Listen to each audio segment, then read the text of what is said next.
आरती में एक अंत में शब्द आता है, श्री अम्बे जी की आरती जो कोई नर गावे, कहत शिवानंद स्वामी सुख संपत्ति पावे। मेरा आपसे प्रश्न है कि ये शिवानंद स्वामी कौन है? अब एक पंडित जी से बात की तो वो कहते हैं शिवानंद स्वामी हैं शिव जी। अरे भैया, शिव जी ने तो बिना पार्वती के पूछे कदम नहीं रखा।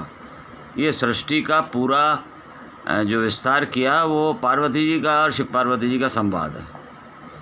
तो नर गावे, नारी क्यों नहीं गावे, किंकर क्यों नहीं गावे, हर जीव क्यों नहीं गावे, ये आरती में यहाँ भी विभाजन कर दिया।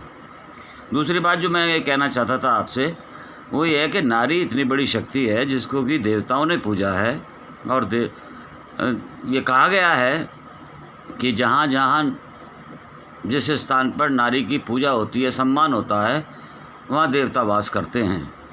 अब इसको भी खंडित करना चाहते हैं ये मनुवादी लोग, जाति के नाम पर खंडित कर दिया। अब नारी पुरुष में भी कर दिया, आरती में कर दिया, और हम आराम से गाए चले जा रहे हैं। आरती तो भगवान की पूजा तो सभी, कोई भी व्यक्ति, कोई भी जाति वाला और नारी भी कर सकती है। नारी तो पूजा है। विदेशों में जो अंग्रेज लोग हैं, लेडीज़ फर्स्ट, फौज में लेडीज़ फर्स्ट। और आज जितनी प्रगति बच्चियां कर रही हैं, नारी शक्ति कर रही है, ये ठीक है कि शारीरिक रूप से नारी को थोड़ा कोमल बनाया गया है, परंतु नारी जब दुर्गा का रूप धारण करती है, काली का रूप धारण करती है, और सारा भंडार माँ लक्ष्मी का,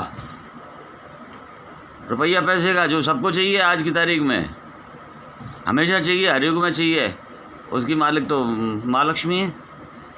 और आरती नर की गावे, नारी की नहीं गावे, किंकर की नहीं गावे, किंकर नहीं गावे, SC ST नहीं गावे, हरिजन नहीं गावे, जाटव नहीं गावे, केवल पंडित जी गावे, नर गावे, यही नर हैं और तो कोई नर नहीं है।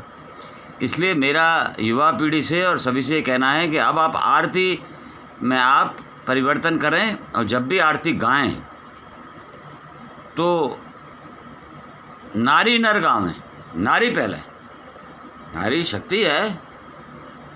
आप इतिहास उठाकर देख लीजिए कि जब जब शिव जी को किसी भी राक्षसों का अंत कराना हुआ तो कालिका, माँ पार्वती ने काली का रूप धारण किया, वह दुर्गा का रूप धारण किया, धन के लिए लक्ष्मी का रूप धारण किया, तांत्रिक विद्याओं के लिए बगलामुखी माता का धारण किया, वैष्णो देवी का धारण किया, जितने भी शाकंभरी देवी का धारण किया, जितनी भी देवियां हैं, 9 देवियां हैं, उनके अलग अलग रूप भी हैं, कामाख्या देवी हैं। तो नारी पूज्य है, और आरती में नारी का को अलग कर दिया गया, ये रही आरती।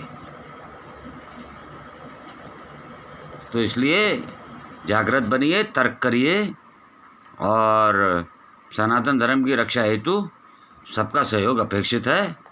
और नारी का सम्मान कीजिए, बच्चियों को पढ़ाइए, कन्या है तो कल है। मैं ये नहीं कह रहा कि आप लड़कों को नहीं पढ़ाइए, लेकिन आज की तारीख में आप किसी भी प्रतियोगिता को, किसी भी धर्म के क्षेत्र में, धर्म को चला नारी रही हैं। ये जो इनका व्यवसाय चल रहा है पंडित जियों का, कर्मकांडियों का, मनुवादियों का, ये चली नारियों के बल पर रहा है, क्योंकि नारी भावनात्मक होती है। नारी दे इनको, जब ये भीख मांग में आवें, भिक्षा दे माते, भिक्षा दे पिता तो कभी नहीं कहा। तो इस पर विचार कीजिए, तर्क कीजिए, सनातन को बचाइए इनके हाथों से। इनका हस्तक्षेप धर्म में कम से कम करिए, और सभी को हमारे परमानंद धाम पर जाटव, हरिजन और जिन लोगों को इन्होंने तिरस्कृत कर रखा है, उन सब आमंत्रित हैं और आते हैं। इसलिए सबका कल्याण हो, नारी का सम्मान हो, कन्याओं का सम्मान हो, पुरुषों का भी सम्मान हो, भक्तों का सम्मान हो, हर जीव का सम्मान हो। ओम शिव गौरक्षियों की नमः।